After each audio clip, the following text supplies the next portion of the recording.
दिलेर यादव को क्या पता था कि उसके सामने बैठी गरीब कपड़ों में लिपटी वो औरत, जिसे वो अनपढ़ समझ रहा था, असल में डीएम रूपा तिवारी है और आज उसकी करोड़ों की चोरी का खेल खत्म होने वाला है।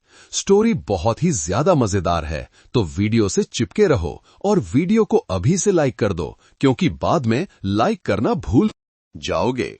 गर्मी की दोपहर में पंचायत भवन के बड़े हॉल में सफेद खादी के कुर्ते और गमछे से लदे हुए नेताओं की भीड़ जमा थी। दिलेर यादव अपनी मोटी तोंद को ठोकते हुए मुख्य कुर्सी पर विराजमान था। उसके चारों तरफ किशन यादव, दिनेश यादव और अन्य स्थानीय नेता अपनी अपनी कुर्सियों पर बैठे हुए थे। हर कोई अपने सफेद कपड़ों में इतराता हुआ नजर आ रहा था, जैसे उन्होंने कोई बड़ी जीत हासिल की हो। लेकिन इस चमकदार सभा के बीचों बीच एक अजीब सा दृश्य था। एक लड़की जिसके कपड़े फटे पुराने थे, बाल बिखरे हुए थे और चेहरे पर गरीबी की छाप स्पष्ट दिख रही थी।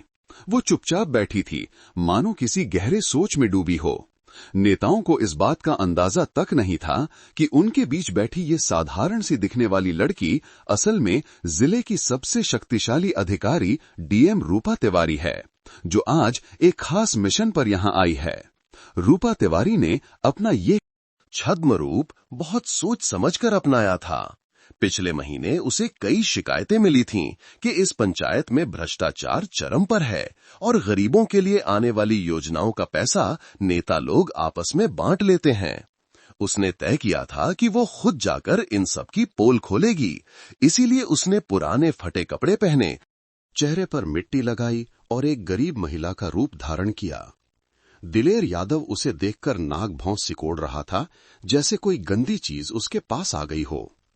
किशन यादव ने अपने साथी से कानाकानी करते हुए कहा, ये औरत यहां क्यों बैठी है? इसे बाहर क्यों नहीं निकाला जा रहा? लेकिन रूपा बिल्कुल शांत बैठी रही। उसकी आंखें हर बात को गौर से सुन रही थी और दिमाग में हर डिटेल को दर्ज कर रहा था। उसे पता था कि आज वो इन सब की असलियत देखने वाली है।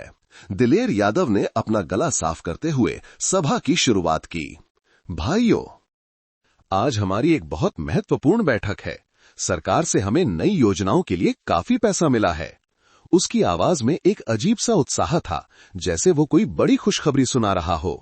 किशन यादव ने तुरंत टोका, हाँ भाई, प्रधानमंत्री आवास योजना के लिए 50 लाख रुपए आए हैं। दिनेश यादव भी उत्साहित होकर बोला, और विधवा पेंशन योजना के लिए भी 25 लाख रुपए अलग से आए हैं। रूपा के कान खड़े हो गए। वो जानती थी कि ये आंकड़े गलत हैं। असल में प्रधानमंत्री आवास योजना के लिए 1 करोड़ रुपए आए थे और विधवा पेंशन के लिए 75 लाख। ये लोग जानबूझकर कम आंकड़े बता रहे थे ताकि बाकी पैसा वे आपस में बांट सकें। उसने मन ही मन नोट किया कि पहला सबूत मिल गया है। अब सवाल ये है कि इस पैसे का सही इस्तेमाल कैसे करें? दिलेर यादव ने मुस्कुराते हुए कहा, लेकिन उसकी मुस्कान में कुछ शैतानी झलक रही थी। किशन यादव ने झट से जवाब दिया, भाई, हमें पहले अपने खर्च निकालने होंगे ना। इतना काम करते हैं, कुछ तो हमारा हक बनता है। बाकी नेता भी हामी भरने लगे। दिनेश यादव ने हिसाब लगाते हुए कहा, प्रधानमंत्री आवास योजना के 50 लाख में से 30 लाख हमारे काम के लिए रख लेते हैं, बाकी 20 लाख से कुछ घर बनवा देंगे। रूपा के अंदर गुस्सा उबल रहा था, लेकिन वो चुप रही। उसे पता था कि अगर वो अभी कुछ कहेगी तो उसकी पहचान का भेद खुल जाएगा।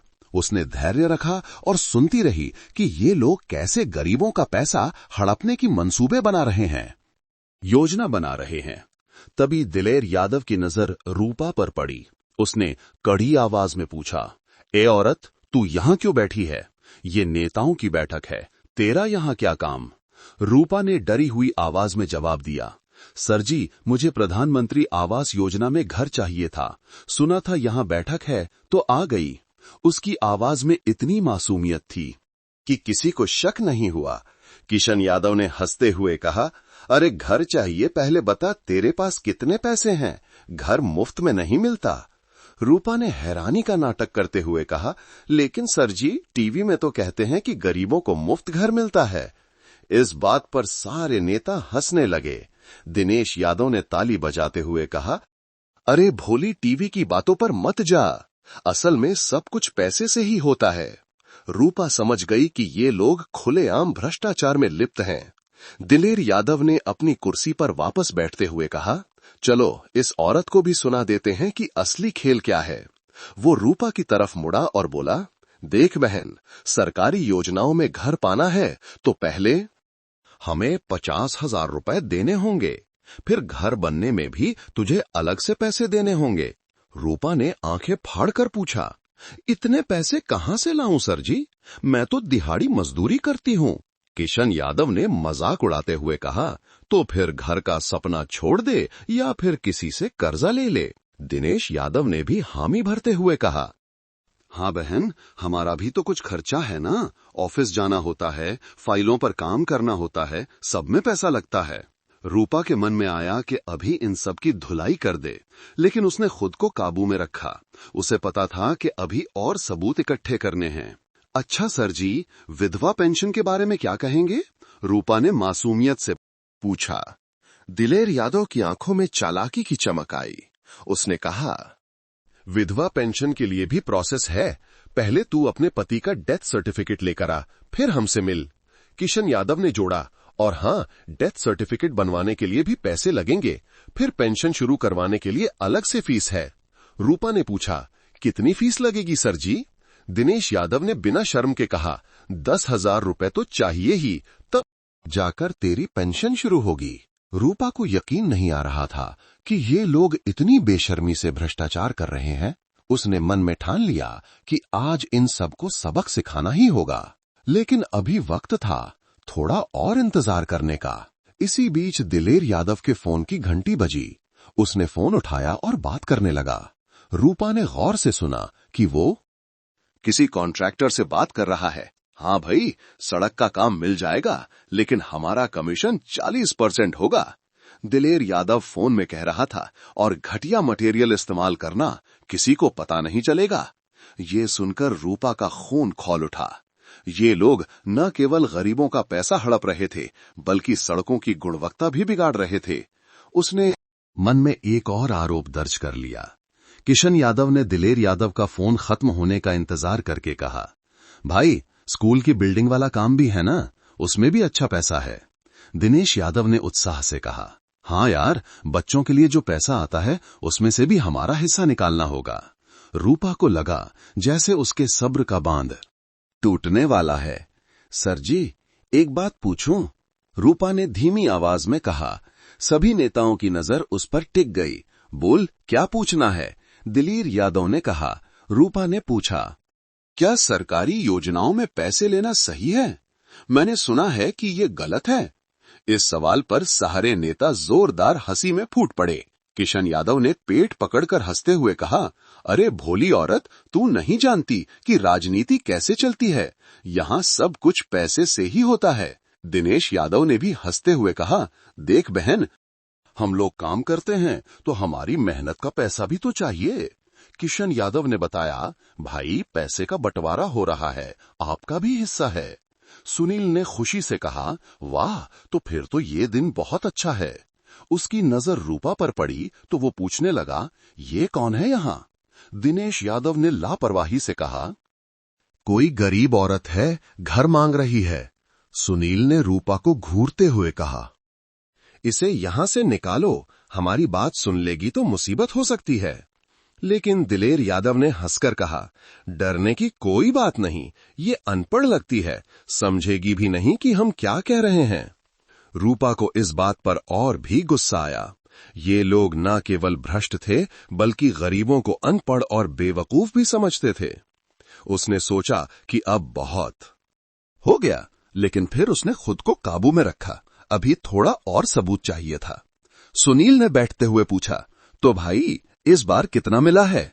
दिलेर यादव ने कहा, काफी अच्छा कलेक्शन है। प्रधानमंत्री आवास योजना, विधवा पेंशन, सड़क निर्माण और स्कूल का काम मिलाकर लगभग 5 करोड़ रुपए का खेल है।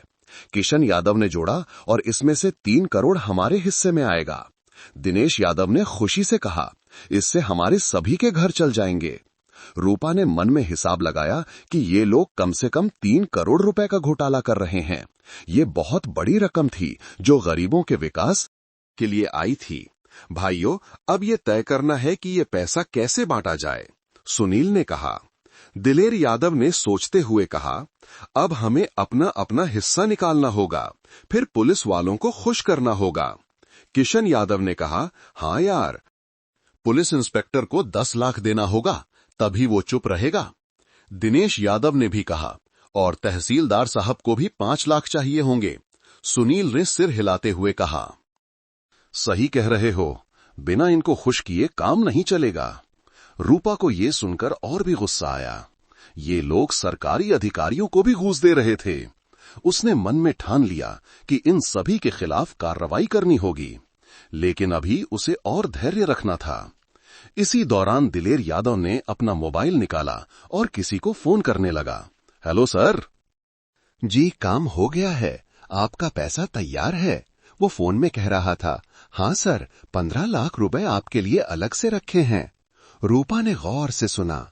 ये शायद किसी बड़े अधिकारी से बात हो रही थी। फोन काटने के बाद किशन यादव ने पूछा, कौन था भाई?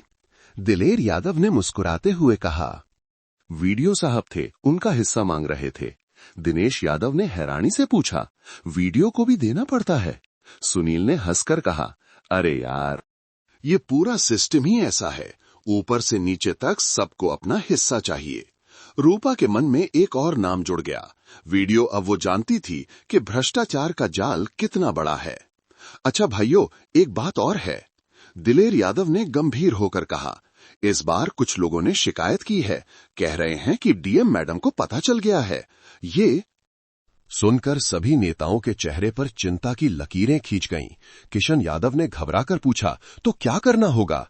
दिनेश यादव भी परेशान होकर बोला, कहीं हमारी पोल न खुल जाए।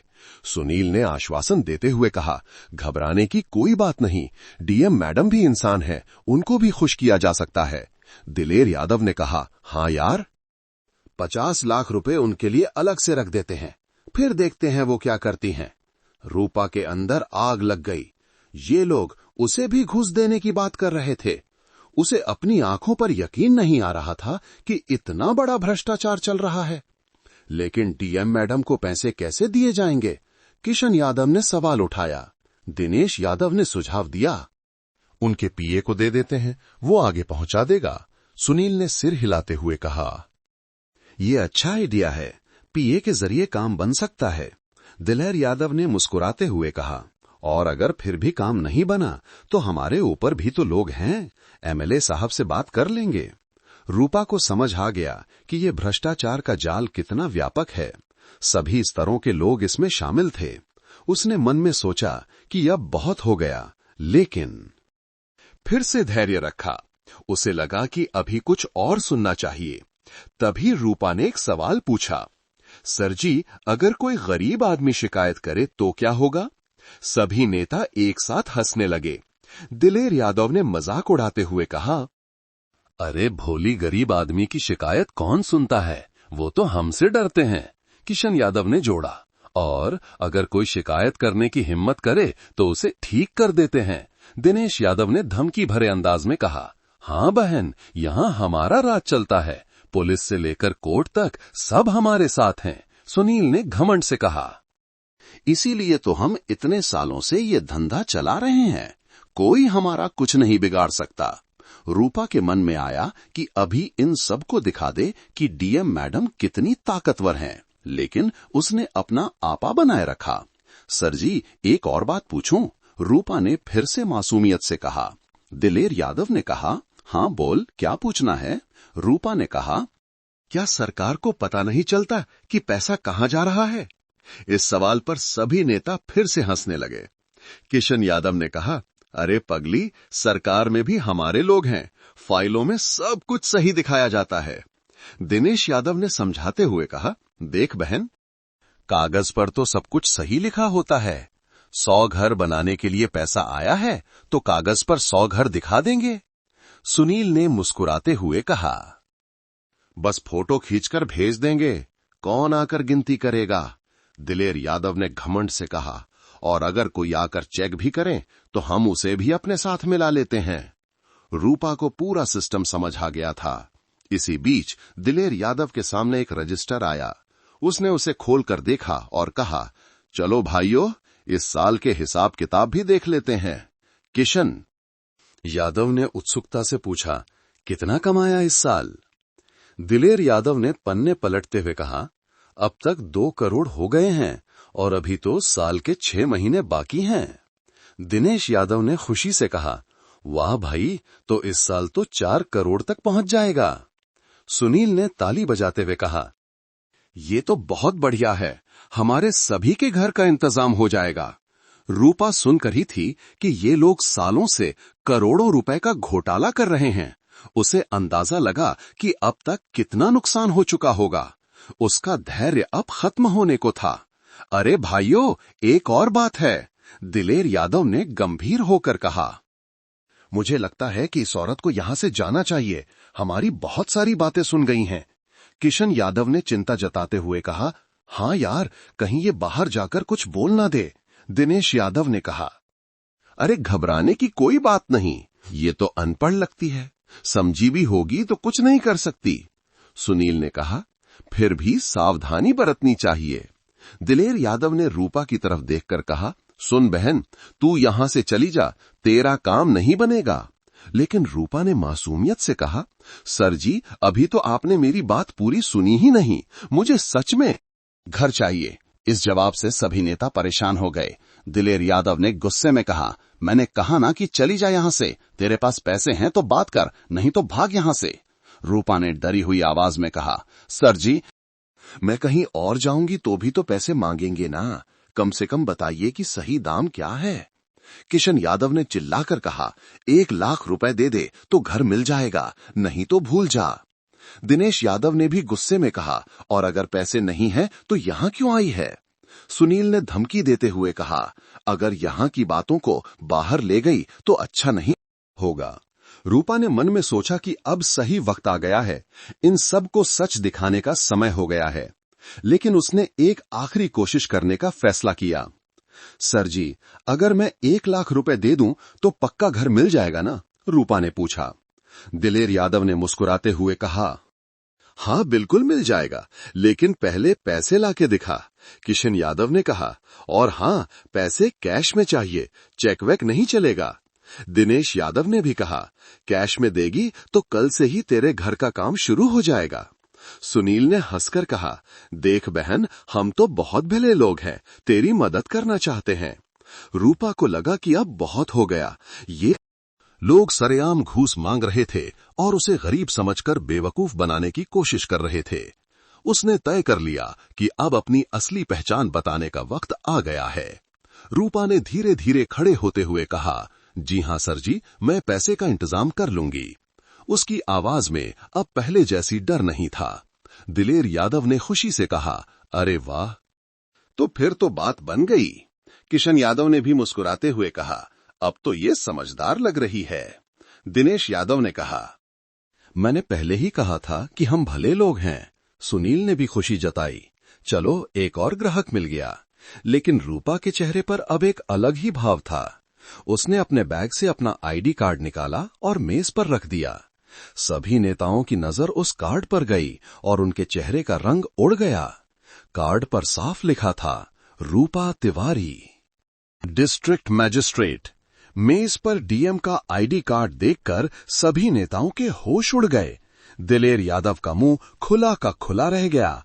किशन यादव की आंखें फटी की फटी रह गईं।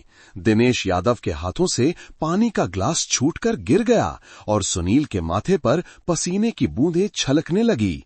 1 मिनट तक पूरे हॉल में सन्नाटा छाया रहा। कोई कुछ कहने की हिम्मत नहीं कर पा रहा था। रूपा ने अपनी आवाज को थोड़ा ऊंचा करते हुए कहा, जी हां, मैं डीएम रूपा तिवारी हूं और आप सभी लोगों की बातें मैंने बहुत गौर से सुनी हैं।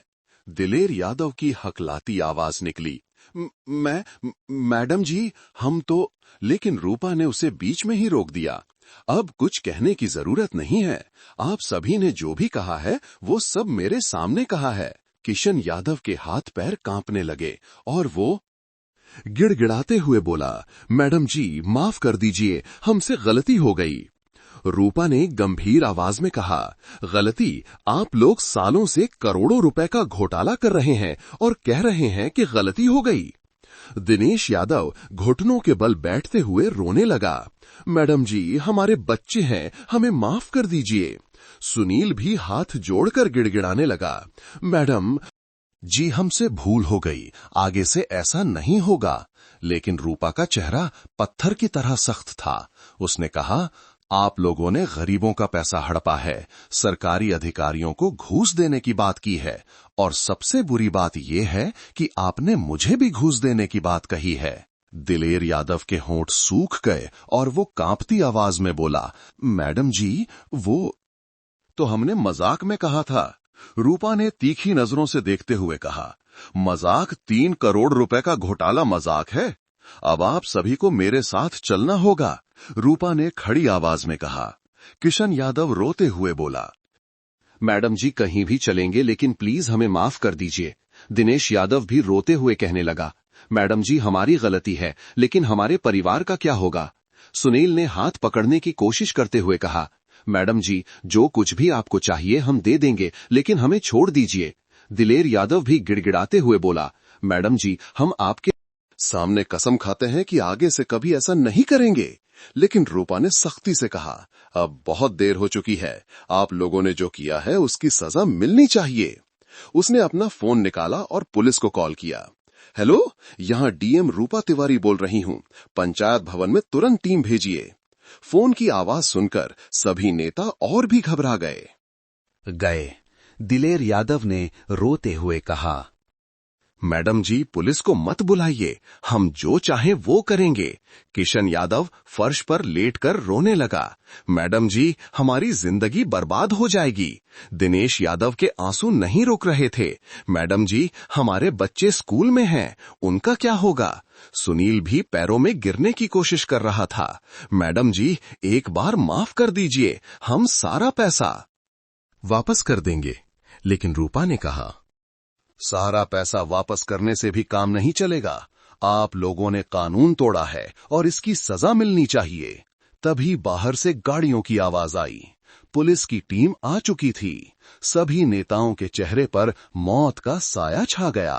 पुलिस इंस्पेक्टर राजेश शर्मा अपनी टीम के साथ हॉल में दाखिल हुआ। रूपा को देखकर उसने सलाम किया। मैडम जी, आदेश दीजिए, रूपा ने कहा, इन सभी को गिरफ्तार करिए, इन्होंने करोड़ों रुपए का घोटाला किया है। इंस्पेक्टर ने तुरंत अपने सिपाहियों को इशारा किया। दिलेर यादव ने पुलिस इंस्पेक्टर से गिड़गिड़ाते हुए कहा, राजेश जी, आप तो हमारे दोस्त हैं, हमें बचाइए। लेकिन इंस्पेक्टर ने कड़ी आवाज में कहा, अब कोई दोस्ती शत्रुता नहीं, डीएम मैडम का आदेश है। किशन यादव भी इंस्पेक्टर के पैर पकड़ने की कोशिश करने लगा। राजेश जी, हमने आपको भी पैसे दिए हैं, अब हमारा साथ दीजिए। ये सुनकर रूपा की आंखें तेज हो गईं। उसने इंस्पेक्टर से पूछा, राजेश जी, ये क्या कह रहा है? इंस्पेक्टर के चेहरे पर पसीना आ गया। इंस्पेक्टर राजेश शर्मा की स्थिति भी नाजुक हो गई थी। रूपा ने उससे सीधा सवाल किया, राजेश जी, क्या ये सच है कि आपने इनसे पैसे लिए हैं? इंस्पेक्टर की आवाज कांपने लगी। मैडम जी, वो दरअसल, लेकिन वो पूरी बात नहीं कह पाया। दिनेश यादव ने रोते हुए कहा, मैडम जी, हमने राजेश जी को हर महीने 25,000 रुपए दिए हैं। सुनील ने भी कहा, हाँ मैडम जी, पिछले साल से ही ये व्यवस्था चल रही है। रूपा का गुस्सा और बढ़ गया। उसने इंस्पेक्टर से कहा, राजेश जी, आप भी इसी केस में शामिल हैं, आपके खिलाफ भी कार्रवाई होगी। इंस्पेक्टर ने हाथ जोड़कर कहा, मैडम जी, माफ करिए, मैं आगे से कभी ऐसा नहीं करूंगा। लेकिन रूपा ने सख्ती से कहा, अब कुछ नहीं हो सकता, पहले इन सभी को गिरफ्तार करिए। दिलेर यादव फिर से चिल्लाया, मैडम जी, हमारे ऊपर भी तो लोग हैं, एमएलए साहब से बात कर लीजिए। एमएलए साहब? रूपा ने हैरानी से पूछा, वो भी इसमें शामिल है? किशन यादव ने डरते हुए कहा, मैडम जी, हमें उनकी तरफ से प्रोटेक्शन मिलता है। दिनेश यादव ने भी कहा, हाँ मैडम जी, हर महीने उनके लिए भी पैसे भेजते हैं। सुनील ने रोते हुए कहा, मैडम जी, एमएलए साहब को हर महीने 2 लाख रुपए देते हैं। रूपा को समझ आ गया कि यह भ्रष्टाचार का जाल कितना बड़ा है। उसने मन में तय कर लिया कि सभी के खिलाफ कार्रवाई करनी होगी। ठीक है, एमएलए साहब के खिलाफ भी जांच होगी, रूपा ने कहा। दिलेर यादव ने आखिरी कोशिश करते हुए कहा, मैडम जी, आप जानती हैं कि हमारे बहुत बड़े कनेक्शन हैं। आपको भी दिक्कत हो सकती है, लेकिन रूपा ने हंसते हुए कहा, मुझे डर नहीं लगता, मैं अपना काम करूंगी।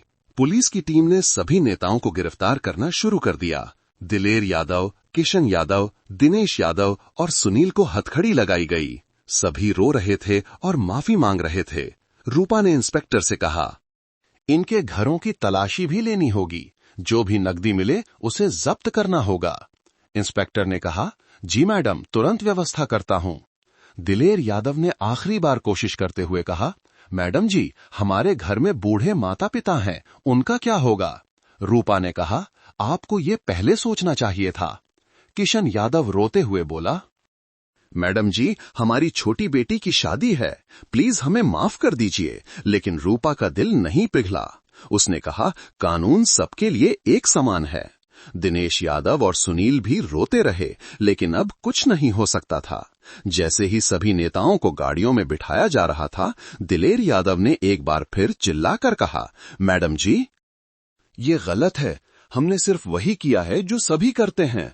रूपा ने जवाब दिया, और इसीलिए तो ये सिस्टम खराब है, कोई तो इसे सुधारना होगा। किशन यादव ने गाड़ी से चिल्लाकर कहा, मैडम जी, आप देख लेंगे, हमारे ऊपर वाले आपको भी नहीं छोड़ेंगे। लेकिन रूपा निर्भीक खड़ी रही। दिनेश यादव आखिरी बार रोया, मैडम जी, हमारी गलती माफ कर दीजिए। सुनील ने भी कहा, मैडम जी, हम अच्छे लोग बन जाएंगे। लेकिन अब बहुत देर हो चुकी थी।